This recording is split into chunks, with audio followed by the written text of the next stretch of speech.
And here is that agenda, the military mission statement of a right-wing think tank, the Project for the New American Century.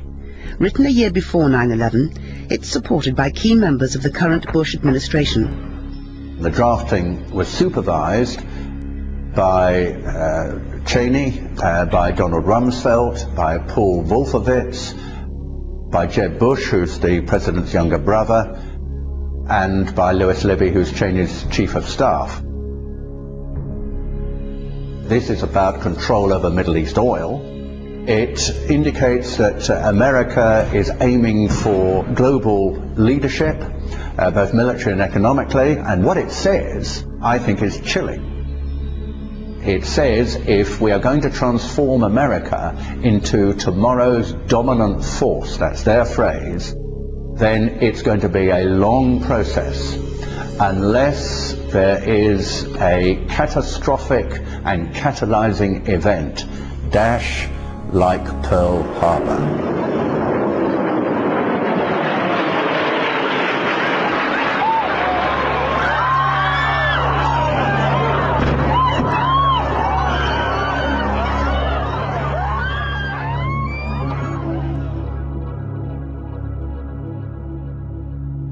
So, what happened?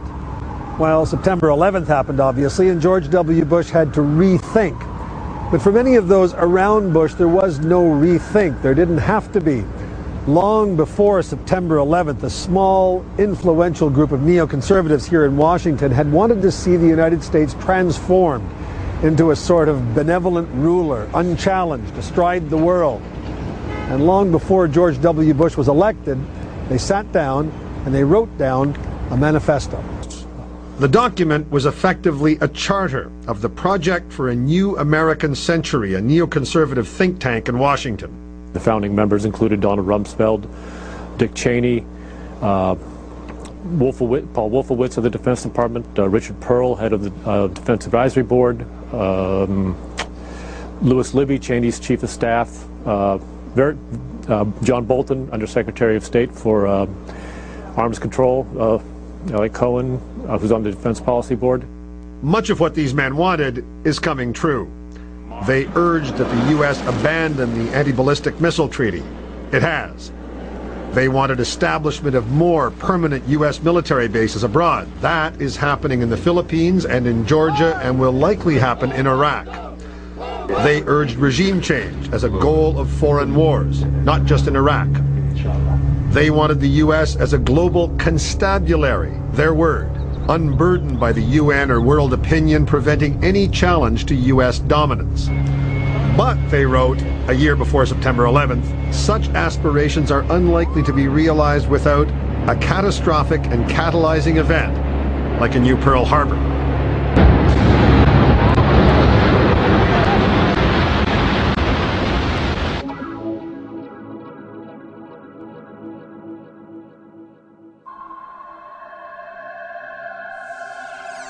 The United States of America is the most powerful nation on earth. In itself, this goes a long way to explaining the things it does around the world. At present, it's conducting a war on terror, or more accurately, a campaign against opposition to US domination. Others prefer to call it the beginnings of the Third World War. The United States has an insatiable appetite for conflict, and since going into Korea in the 1950s, it's been at war with someone or other in some corner of the globe non-stop right up to the present day. This drive is now led by the weapons manufacturers themselves. It is a highly dangerous precedent. I call it war corporatism. It is the door of a new fascism being pushed open. And don't be fooled, not all fascism looks like Adolf Hitler.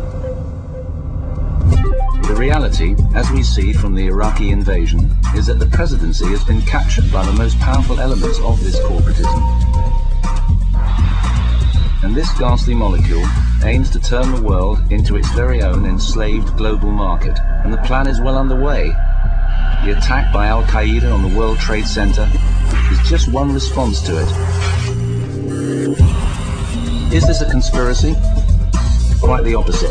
It is a high-profile project known as the Project for the New American Century. people like Dick Cheney, Donald Rumsfeld, Richard Pearl, are the major players among politicians, right-wing thinkers, militarists and industrialists in the creation of the project. The project is a neoconservative manifesto which includes in its toolbox the unbridled use of war in clearing a path for US interests. The will to attack Iraq came entirely from this visible yet sinister group. September the 11th was merely the pretext. Bush is merely the figurehead. And so, who's next, you wonder? Iran? North Korea? France? Britain? None of us really matter to them.